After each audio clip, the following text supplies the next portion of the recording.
Good morning, everyone. My name is Jason Sigmund, and I am the founder of Arternic. Our name is spelled like arsenic, and we have an R like a pirate. But don't worry, we are not here to kill you. Instead, what I'd like you to do is think back to when you were 13. Now, for some of you, that may be, back to when these guys walked around on the earth. For some of you, that may just be last week. So, bear with me a little bit and just think back to that. And think about all the experiences you've had since then. Now, think about if that's where your life ended. And for me, that was almost the case. When I was 13, I was one of the first people diagnosed with a rare tick-borne illness called Bartonella versonia that was only picked up through an unlikely collaboration between a veterinarian and a neurologist. It was so unlikely, in fact, that in my hometown of Raleigh, North Carolina, there's a museum exhibit about it because it really doesn't happen. If you're involved in medicine, you know that animal doctors and people doctors don't normally talk. But they were able to work together and save my life. And since then, I've really been on a mission, not just to save lives, but really to break down barriers that exist between people and organizations that prevent them from being successful. So how do we do this? Well, we do this by helping right now fashion and lifestyle brands. Many of these brands are being created because they are upset about something that they see in the world, whether it's gender issues, politics, etc. These are really the companies that are at the forefront that say, I want to be part of this change, and we want to help them succeed in that endeavor. Already, we're working with great brands like this, primarily, again, in the fashion space that are based here locally in the DFW area. And what we do is we try to understand what their goals are, what their challenges are, and connect them to people that can help. That can be someone they can partner with, that can potentially be people looking for jobs, and really just facilitate a community because really their most valuable resource is their time. So how does this work? Well, you go online to our website, then apply, and right now we use this as purely information gathering, but starting in January, you have to apply to get in. Once you're in, we have our kind of chatbot that's named Spera, essentially follow up with you and ask some clarifying questions. Spera then looks within our community to try to find the right person for you. We then facilitate the interaction, then follow up and get out of the way. We don't want this to be something that's always hitting you with notifications. We really want it to be a tool in your toolbox that when you're trying to find someone and you don't have the time to do it, you come to us and we make that a lot easier. And really, we're trying to ride two key trends.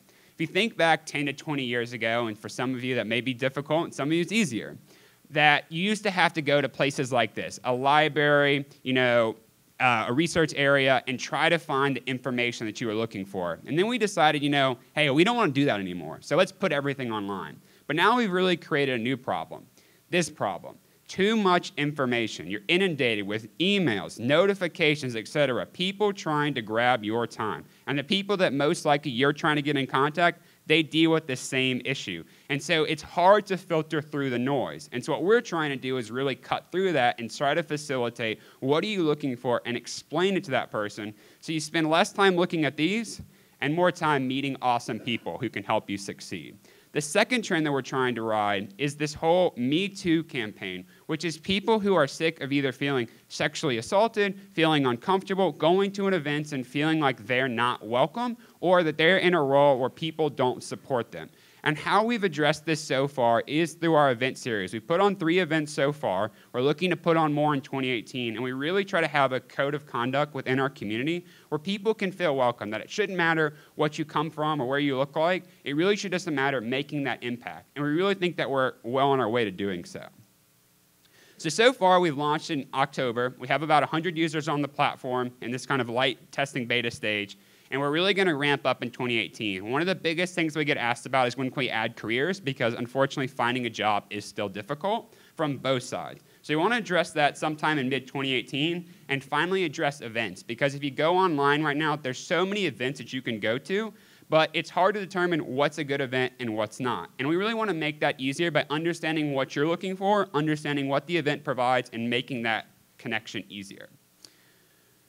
And so how does this work for our end? So we have a $19 a month subscription fee. We really want this to be a value-added service that we're able to provide 4 to 5 times that value every single month. It works about $100 in value. So if you're in a services business, this can be a deal. If you're looking for a job, this could be a new contract or new role.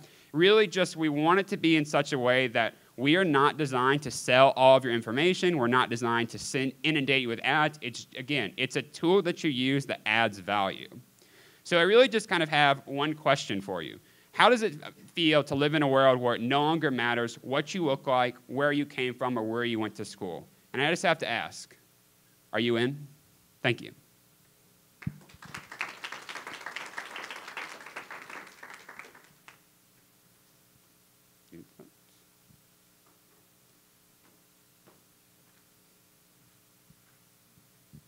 God, you made me look unorganized this morning. I'm like gathering all my stuff together. You finished that way before I thought you would. That was fantastic. I love your energy, and I thought you covered a lot of information in a short amount of time, so thank you so much. We are going to start the Q&A right now. I am Malethia. I'm one of the organizers. We do about 15 minutes of Q&A, as Jessica said. I will come out onto the floor with the microphone, and I only ask that you just hold on to the microphone until your question is fully answered, because oftentimes we see that one question will lead to another. The other thing that I'll say is please, please ask your questions. I know oftentimes people want to hold back. Nobody wants to be first, but this is an education program, and one of the key ways that we educate these entrepreneurs is by asking thoughtful questions, challenging questions. So please just participate. Not just be here, but be thoughtful and participate. We'd appreciate it. So we're going to get started right now. Are you ready? Cool. Mr. Raj. Is it an app or a platform?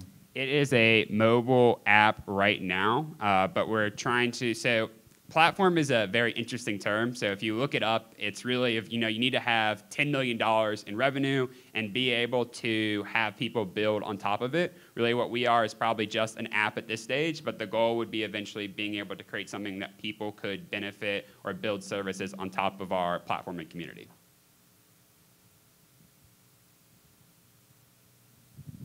How are you currently marketing so people know about you other than coming to events like this? Right. So, and that again has been one of our struggles over the past few months is trying a few different things. And so really it's been primarily word of mouth, going to a lot of events and meeting people. One of our big things that we're looking forward to roll out in 2018. So I kind of loop a few things under the lifestyle brand. So it's really kind of new cutting edge things, esports, cryptocurrencies. And so really one of the biggest needs that I've noticed here locally is people who are looking to break into esports. So it's going to be something we're probably going to collaborate with Launchpad City on, if kind of few investors and kind of companies, and really have that be our marquee thing, that we're really kind of first and foremost a giver of value, and say, look, if you're just trying to figure out how to break into this industry, or from a company perspective, this is what we wish people know, we're going to be a resource to do that.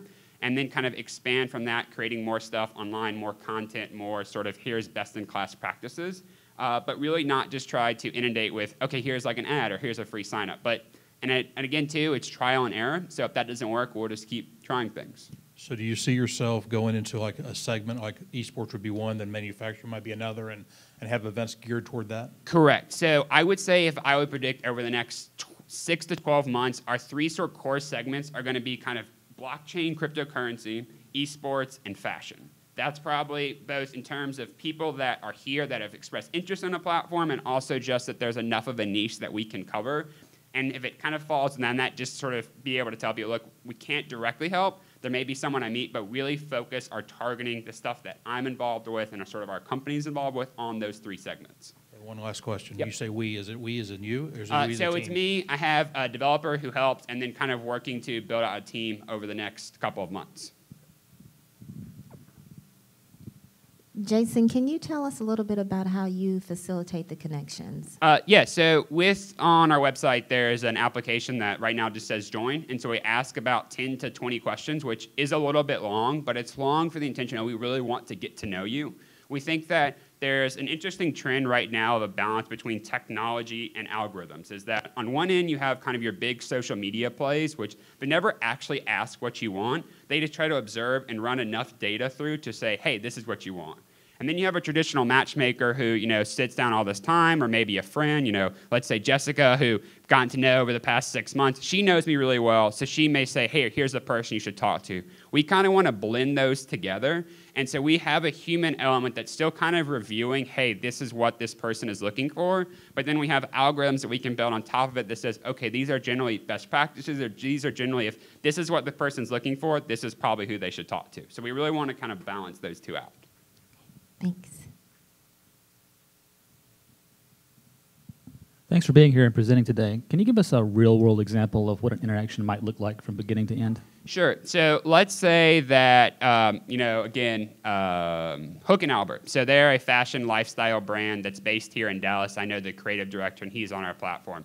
He may say, look, I would like to find a local up-and-coming brand that we could do a collaboration with. And so what you would do is that because some of these people tend to generally just run around and can be hard to get a hold of, is we really take the time to find that person, get them to sit down, figure out kind of, hey, Carl, this is what Jane is looking for. Jane, this is what Carl is looking for. Make that sort of, they already sort of both know, here's how it could be mutually beneficial, and then leave them and let them run with it. So you're marketing both to people looking for someone and people looking for correct. work? It is kind of a chicken and the egg problem, and so we're trying to address both sides in the sense that we try to find people who are looking for stuff, and we try to find people who may have that resource with the appeal of being, look, let us show you how we helped someone else that you may say, I don't think I need this right now, and then you're more likely to come back in the future and say, oh, wow, you helped Carl, and I really enjoyed working with him. Maybe you can help me with this problem in the future. And also, too, having the trust built up. If we can't help someone or we don't have someone on the platform, to say, look, there's not someone that we know in our network now, but now we know that's what we need to look for to solve that problem. Okay, thanks. So these aren't social connections. These are networking for problem solving. Correct. If we're going to be off color this morning, I would say I can't help you get laid, but I can hopefully help you get paid. Okay. So that's a way to remember it. I guess that's a problem to be solved. I'm looking at the name of your company, and I understand it. My question that I have for you may be threefold. Mm-hmm. One, I've never heard of you, and I stumble upon you. How would I have even begun to stumble upon you? And so again, too, that's part of going into what Matt's question was, is we haven't done that much marketing first. It's really just been kind of closed invite, going to events and meeting people. That's something that we're looking to address with our content. And so you would first hear about, so most likely this guide is going to be called How to Break into Esports. And so you would read this guide and then hopefully at the end say, oh, I'd love to see who made this. I'd love to keep learning more information. And then that would lead you into a funnel that would take you to a landing page on our website that would say, hey, great, you came here from esports. Let us help you better connect in your community. And then you'd be put in the pipeline to get onto our platform. So how would you, okay, and I'm thinking about some people who I know. Yep. Where they begin to pay the $19 a Yep. month for the subscription. Mm-hmm. They get the one connection that they were looking for. Now they want to drop you. How do you prevent that? Yeah, and so I think it's a communication side, is that you're being part of a community, and so that you may say, look, I want to just use this and leave, but conversely, think about it in the other side, is that if the other person was like, I'm just going to use this and leave, then there's never really going to be anyone there that's helping. What it's trying to sort of communicate to people is this is not just being part of a company, and this is being part of a wider movement or community. Our really stated goal is we want to create a world where it no longer matters what you look like, where you come from, or where you went to school. And so it's trying to find people who want to support that mission in a tangible way. You can go to a lot of events where people talk about it and recognize there's a problem. There's not a lot of people who want to address it and come up with a solution. We think what we can do is provide a practical solution because we're looking past that and just saying, here is the value from both sides, and here's how you can help and meet people that you would not normally cross paths with. And so some people will believe in that and some people won't, and so I think that's just that's our niche that we go after first. Okay, thank you. Yep.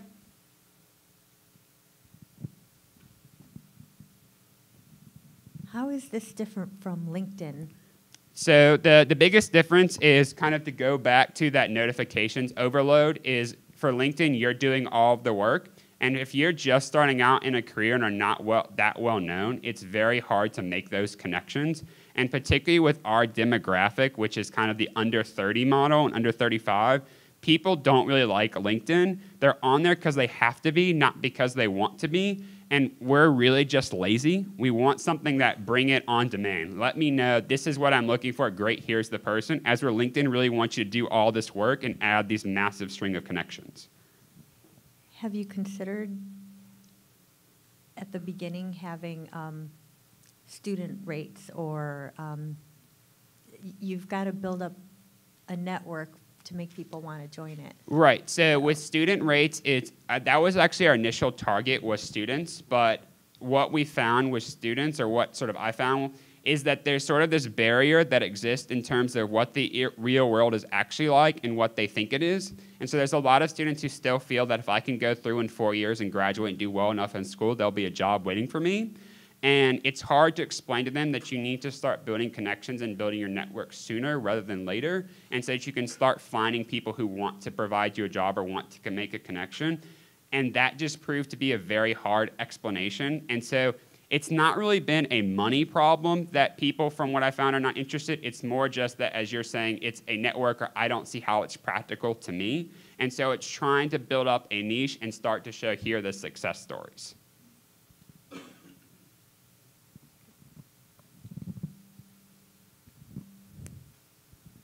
So how do you identify those connections, and then how do you make that scalable so that you can identify it quickly when you have 10,000 plus users? Right, and so that kind of goes back to what I was talking about with blending human interaction with algorithms, is that eventually we're still having the human element that's understanding what you're looking for, but then we have an algorithm that we can run that against to say, okay, generally if you're looking for this person to do this, this is likely how that should happen. And we sort of know from both sides, here's what you need to see, here's what you need to see, great, and that's how we build it up in practical. So our biggest probably team in the future is going to be the people who facilitate connections, but it's going to have a technology element behind it, so it's much more rapid.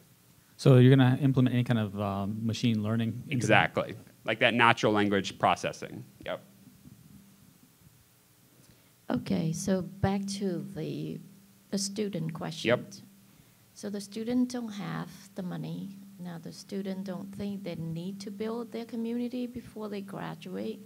So have you talked to the Career Center and get them to subscribe to your service and then push it off to the student and said, build your community so people out there know what you know, and so people don't know what you know, right? You want the student to know other people know what they know. So I would say first and foremost, as you and I both know, universities have very long sales cycles and can be hard to overcome that barrier. So it's something that would totally be interested in exploring in the future, but for right now, it's all about having our niche and really trying to hone in how to spend our resources the best. And that's not, at this time, seeming to be the focus, but it's something that we do want to come back to in the future. Jason, you've talked about the human element, and it seems like there is a light touch from the human perspective, yes, right? And you've talked a lot about just, not being invisible per se, but definitely trying to avoid stereotypes and things of that nature. So what are your true differentiators? There are so many networking platforms available today, and we've seen a few of them come here and pitch at 1 Million Cups. So help us to understand how yours is really different. Sure. So the two biggest ways is one is just the curation. So again, with most networking platforms, you're either being told that I'm going to find all these people and put them in a room and good luck, or that I'm going to give you this huge community that you can swipe right when you find someone that you like. And unfortunately, if we go to swiping right, particularly as a guy, I feel like I can say this, a lot of people are just looking for love on those professional platforms, so you deal with that issue. And then putting people in a room, you're likely going to associate with people who look like you. That's just traditionally what happens. But for us, really what we try to do is with our events, knowing what the people there are coming for and looking for, so that if you're there for a reason. And I, sort of as my team builds out, is going to facilitate, these are the people that you should meet here. And it's also trying to put something in front of it to know that, say, yes, I recognize that that's a problem. So we get some sort of, whether, like right now it's largely verbal agreement, but eventually some sort of signed pledge that these are the values that I hold important, and so that people know this is what I'm coming for, and I'm not going to necessarily let all these other traditional factors get in the way. Okay. Well, I know that Yvette has another question, but unfortunately we're just about out of time, and I want to make sure we get to the biggest question that Kaufman requires us to ask, which is, how can we help you? What can this community do to support your business and you best? Right. So the biggest thing for me is just being introduced to fashion, esports, and cryptocurrency companies. I am not here to tell you that we are the solution for everyone, But really how we improve our platform is talking to more people, understanding the challenge that they're being addressed, and figure out some way that we can hopefully be of service to them. Awesome. Thank you so much for sharing your story, too. We appreciate it.